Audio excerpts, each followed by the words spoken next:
Hi guys welcome to கதை போமா. நம்ம இன்னைக்கு த பெஸ்ட் திங்கோட நெக்ஸ்ட் பார்ட் தான் பார்க்க போறோம். ஸோ அந்த டைம்ல ஹீரோக்கும் என்ன பண்ணுவாங்க அப்படின்னா, அவங்களோட டீன் வந்து சொல்லியிருப்பாங்க. இந்த மாதிரி நீயும் 2 வருஷமா வந்து பிரெஸ்ட் கேன்சர பத்தி ரிசர்ச் பண்ணிக்கிட்டு இருக்க. அத பத்தின ஒரு ப்ராப்பர் பிரசன்டேஷன் வந்து ரெடி பண்ணி அனுப்பிச்சு விடு. அவங்களுக்கு வந்து பிடிச்சிருந்துச்சுன்னா நீயும் அந்த ஈவென்ட்க்கு வந்து போலாம். இது பெரிய ஆப்பர்ச்சுனிட்டி. இதனால நெறைய ஃபண்ட் வந்து உன்னோட ரிசர்ச்க்கு கிடைக்கும் அப்படிங்கிற மாரி சொல்லியிருப்பாங்க. ஸோ ஹீரோ அதுக்காக உட்காந்து பயங்கரமா ஒர்க் பண்ணிக்கிட்டு இருப்பான். அந்த பிரசன்டேஷன் வந்து ரெடி பண்றதுக்காக. ஸோ அந்த மாதிரி அவனோட ஷெட்யூல் வந்து கொஞ்சம் பிஸியாக ஆரம்பிச்சுரும். பட் ஆனா இவங்க ஃப்ரெண்ட்ஸோட வந்து எல்லாரும் வந்து ட்ரிங்க் பண்ண போலாம் அப்படிங்கிற மாரி கேட்டிருப்பாங்க. இப்போ வந்து பிஸியா இருக்கனால, "இல்ல என்னால இப்போ வர முடியாது. ஸோ நீங்க எல்லாருமே போயிட்டு வாங்க" அப்படிங்கிற மாதிரி சொல்லியிருப்பாங்க. இந்த மாதிரி இவனோட பிஸி டேஸ் போயிட்டு இருக்குமா, அவன் கடைசியா பிரசன்டேஷனையும் வந்து குடுத்துருவான். ஸோ அந்த பேப்பர் வந்து அவங்களுக்கு ரொம்பவே பிடிச்சிருக்கும். அதனால இவன வந்து என்ன பண்ணிருவாங்கன்னா, அந்த ஈவென்ட்ல பிரசன்ட் பண்றதுக்கு வந்து செலக்ட் பண்ணியிருப்பாங்க. அந்த மாதிரி அந்த ஈவென்ட் டே வந்து ஸ்டார்ட் ஆகுது. அங்க ஹீரோவோட அப்பாவுமே வந்திருப்பாங்க. ஸோ ஹீரோவோட அப்பாவுக்கும் ஹீரோயின் தான் என்ன பண்ணியிருப்பான்னா, அசிஸ்ட் பண்ணியிருப்பான். ஸோ அவங்க அப்பா அப்பவே நோட் பண்ணியிருப்பாங்க. ஹீரோ வந்து இந்த பொண்ண டிஃபரெண்டா ட்ரீட் பண்றத. ஸோ ஹீரோட்ட கேட்கிறப்ப, அவனும் என்ன சொல்லிருவான்னா, "ஆமா அந்த பொண்ணு தான் என்னோட கேர்ள் ஃபிரெண்ட்" அப்படிங்கிற மாரி சொல்ல, ஹீரோவோட அப்பாவுக்குமே வந்து ஹீரோயின வந்து ரொம்பவே பிடிச்சிருக்கும். ஸோ அன்னைக்கு வந்து ஹீரோயின் வந்து அவங்க அப்பா கிட்ட வந்து பேசுவா. இந்த மாதிரி உங்க பையன் நாளைக்கு ஒரு பிரசன்டேஷன் வந்து குடுக்க போறாங்க. நீங்க ஃப்ரீயா இருந்தா அத வந்து கொஞ்சம் பாருங்க அப்படிங்கிற மாதிரி சொல்ல, அவங்க அப்பாவும் என்ன பண்ணியிருப்பாரு அப்படின்னா, அடுத்த நாள் அந்த பிரசன்டேஷனுக்கு வந்து ஹீரோ பிரசன்ட் பண்ணத வந்து கவனிச்சுப்பாரு. அது முடிஞ்ச உடனே உன்னோட பிரசன்டேஷன் நல்லாவே இருந்துச்சு. நம்ம ஃபியூச்சர்ல ஒரு கொலாபரேஷன் கூட பண்ணலாம் மெடிக்கல் ஃபீல்ட்ல. அப்படி மாதிரி சொல்ல ஹீரோக்கு வந்து ரொம்பவே சந்தோஷமா இருக்கும். ஏன்னா, ஹீரோ வந்து டிசிஎம் எடுக்கிறப்ப, அவங்க அப்பாவுக்கு வந்து இது சுத்தமா பிடிச்சிருக்காது. அவங்க வந்து இங்கிலீஷ் மெடிசின் தான் எடுக்கணும் அப்படிங்கிற மாரி சொல்லியிருப்பாங்க. இப்ப அதே அப்பா வந்து, "நீ பண்ண ரிசர்ச் சூப்பரா இருக்கு" அப்படிங்கிறத சொல்லப்ப, ஹீரோக்கு ரொம்பவே வந்து சந்தோஷமா இருக்கும். அந்த ஈவென்ட் முடிஞ்ச உடனே என்ன பண்ணுவாங்கன்னா, ஹீரோ, ஹீரோயின் அவங்களோட தாத்தா அண்ட் ஹீரோவோட அப்பா எல்லாருமே சேர்ந்து ஒரு டின்னர் வந்து பாக்குறாங்க. முன்னாடி வந்து ஹீரோயினோட ஃபேமிலி வந்து பாத்தாங்க இல்லையா? அதே மாரி இப்போ ஹீரோவோட ஃபேமிலி வந்து ஹீரோயின பாக்குறாங்க. அந்த மாதிரி அந்த டின்னர்ல அந்த அப்பாவுக்கும் மகனுக்கான அந்த உறவு வந்து இன்னும் கொஞ்சம் பெட்டரான ஒரு பிளேஸ்க்கு வந்து போகுது. அடுத்து கொஞ்ச நாள்ல என்ன நடக்குது அப்டின்னா, ஹீரோயினோட பேரண்ட்ஸ் இருக்காங்க இல்லையா? அவங்க ட்ரிப்புக்காக வெளிய போயிடுறாங்க. இவளும் ஒர்க் முடிச்சுட்டு வந்து பார்த்தா, கீய வந்து ஃப்ரெண்டு கிட்ட விட்டுருப்பா. ஸோ, இப்போ கீ இருக்காதா? என்ன பண்ணலாம்? அப்படின்னு சொல்லிட்டு, நைட் என்ன பண்ணிருவா அப்படின்னா, ஹீரோவோட வீட்லயே தங்கிருவா. ஸோ, அடுத்த நாள் வந்து இப்போ கேர்ள் ஃப்ரெண்ட் ஆயாச்சு. வீட்ல அடிக்கடி பிபி தங்கலாம். ஸோ, அதனால சில திங்ஸ்லாம் வாங்கணும் இல்லையா? அத வாங்குறதுக்காக என்ன பண்ணியிருப்பாங்கன்னா, ஷாப்பிங் போயிட்டு இவங்க வந்து வந்துட்டு இருப்பாங்க. ஸோ, எதிர்த்தாப்புல யாரு வருவா அப்படின்னா, ஹீரோனோட பேரண்ட்ஸ் வந்து ட்ரிப் முடிச்சுட்டு வந்துட்டு இருப்பாங்க. ஆ "நீ என்னம்மா பண்ற?" அப்படின்னு கேட்கிறப்ப, "இல்லப்பா இந்த மாதிரி கீ கிடையாது. அதனால நான் ஹீரோ வீட்ல தங்கிட்டேன்." அப்படிங்கிற மாரி சொல்ல, அவங்க 2 பேரும் அப்படி பேன்னு முழிப்பாங்க. "Okay, okay. நீங்க திங்ஸ்லாம் வாங்கிக்கலாம். சரி நீங்க உங்க வீட்டுக்கு போங்க. நாங்க எங்க வீட்டுக்கு போறோம்." அப்படிங்கிற மாதிரி 2 பேரும் பிரிஞ்சு போவாங்க. ஆ "மறக்காம இன்னைக்கு வந்து லஞ்சுக்கு வந்துருங்க." அப்படிங்கிற மாரி இன்வைட்டும் பண்ணிட்டு போவாங்களா, ஹீரோயினுக்கு சுத்தமா புரியாது. "என்னடா நம்ம வீட்டுக்கு நம்மளே லஞ்சுக்கு இன்வைட் பண்றாங்க." அப்படிங்கிற மாரி அவளும் முழிப்பா.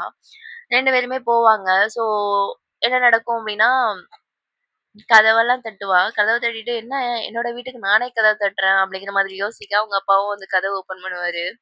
ஓப்பன் பண்ணிட்டு என்ன சொல்லுவாரு அப்படின்னா, "இனிமே உனக்கு வந்து கீ எல்லாம் தேவைப்படாதும்மா. நான் வந்து டிஜிட்டல் பாஸ்வேர்டா மாத்திட்டேன். அதனால கீ தேவையில்ல." அப்படிங்கிற மாதிரி சொல்லி கூப்பிடுவாரு. ஒரே அசிங்கமா போச்சு குமாரு அப்படிங்கிற மாரி இருக்கும். இந்த டைம்ல ஹீரோவுக்கும் என்ன ஒரு ஆப்பர்ச்சுனிட்டி கிடைச்சிருக்கும் அப்படின்னா, காலேஜ்ல வந்து ஸ்டூடண்ட்ஸ்க்கு வந்து லெக்சர் பண்றதுக்கான ஒரு வாய்ப்பும் கிடைச்சிருக்கும். ஸோ இதவும் ஹீரோயின் கிட்ட சொல்ல, "ஓகே, ஓகே. அப்ப நான் இல்லாத நாள்ல நீ ரொம்ப பிஸியா இருப்ப." அப்படிங்கிற மாதிரி அவங்க பேசிட்டு இருப்பாங்க.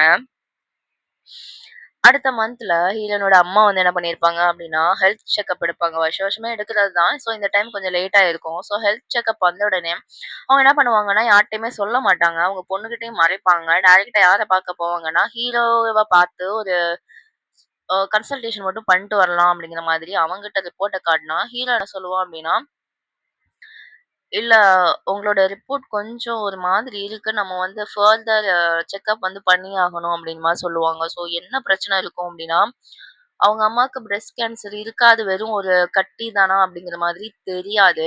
ஸோ அந்த 2 பாசிபிலிட்டீஸ் ஏதாவது ஒண்ணு அப்படிங்கிற மாதிரி இருக்கும். பட் இது கேன்சரா இல்லையா அப்படின்னு பார்க்கணும்னா, இன்னும் டெஸ்ட் பண்ணணும்.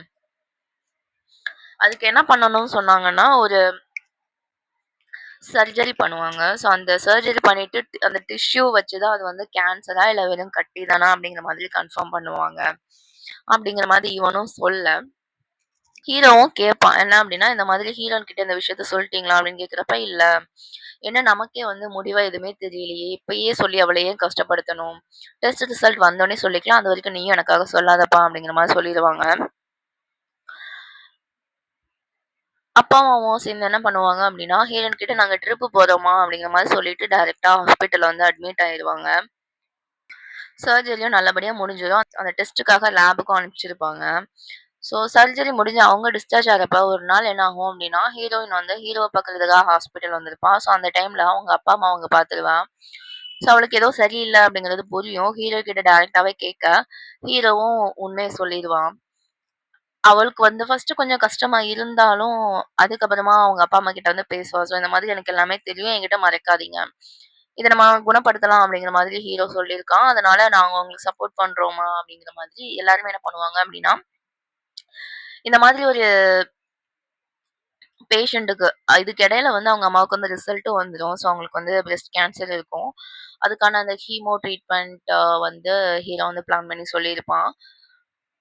இந்த மாதிரி நேரத்துல அந்த பேஷண்ட்க்கு முக்கியமா மோஸ்ட்டா எது தேவைப்படும் அப்டின்னா, ஒரு சப்போர்ட். இதெல்லாம் ஒண்ணும் இல்ல. நம்ம பார்த்துக்கலாம். இதையும் தாண்டி உன்னால வர முடியும் அப்டிங்கிற ஒரு சப்போர்ட் வேணும் ஃபேமிலி மெம்பர்ஸ் கிட்ட இருந்து.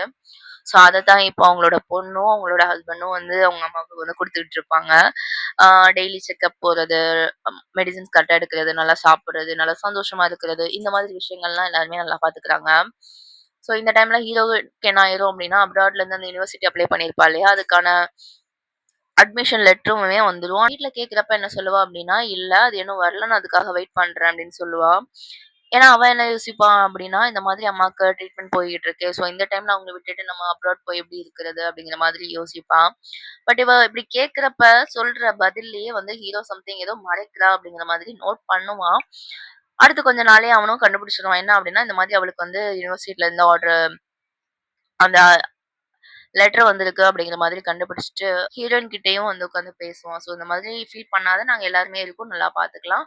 உங்க அம்மாவோட டிசீஸ வந்து கியூர் பண்ண முடியும். அது அந்த அளவுக்கு லேட் ஸ்டேஜ் கிடையாது. ஃபர்ஸ்ட் ஸ்டேஜ் தான் அப்படிங்கிற மாதிரி பேசுவான்.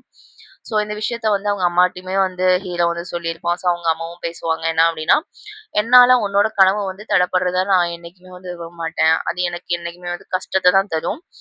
அம்மா வந்து நல்லா தான் இருக்கேன். உன்னைய என்ன பார்த்துக்கிறதுக்காக அவங்க அப்பாவும், ஹீரோவும் இருக்கான். ஸோ, அதனால பிரச்சனை இல்லம்மா. நீ போயிட்டு வா அப்படிங்கிற மாதிரி பேசி ஹீரோயினுக்கு வந்து புரிய வைக்கிறாங்க. அவளும் சரிம்மா நான் போயிட்டு வரேன் அப்படிங்கிற மாதிரி சொல்லுவா.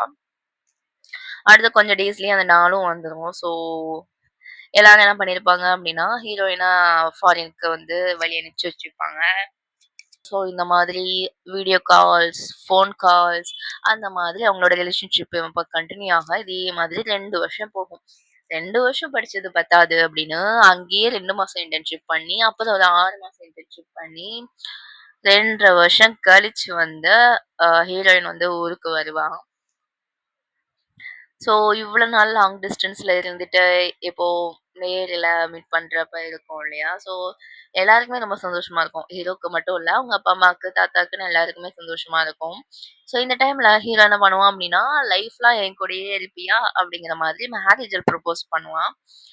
ஹீரோயினும் வந்து, "கண்டிப்பா இருப்பேன்" அப்படிங்கிற மாரி சொல்ல, அவங்களோட ஃப்ரெண்ட்ஸு, கொலீக்ஸு, ஜூனியர்ஸு, இன்டர்ன்ஸு, அவங்க ஃபேமிலி அப்படின்னு எல்லாருமே கூட இருக்கிறப்ப, அவங்க வந்து வெட்டிங் வந்து வைக்கிறாங்க. ஸோ கடைசியா அந்த டாக்டருக்கும் பாய் ஃப்ரெண்டுனால இன்சோமேனியா அதனால ட்ரீட்மெண்ட் பார்க்க போன ஒரு பேஷண்ட்டுக்கும் இடையிலான அந்த காதல் கதை தொடர்ந்து, இப்ப கல்யாணத்துல அவங்களோட வாழ்க்கை வந்து கன்டின்யூ ஆக போகுது.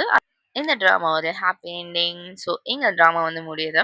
நெக்ஸ்ட் ஒரு புது ட்ராமால பார்க்குற வரைக்கும், have a nice day guys.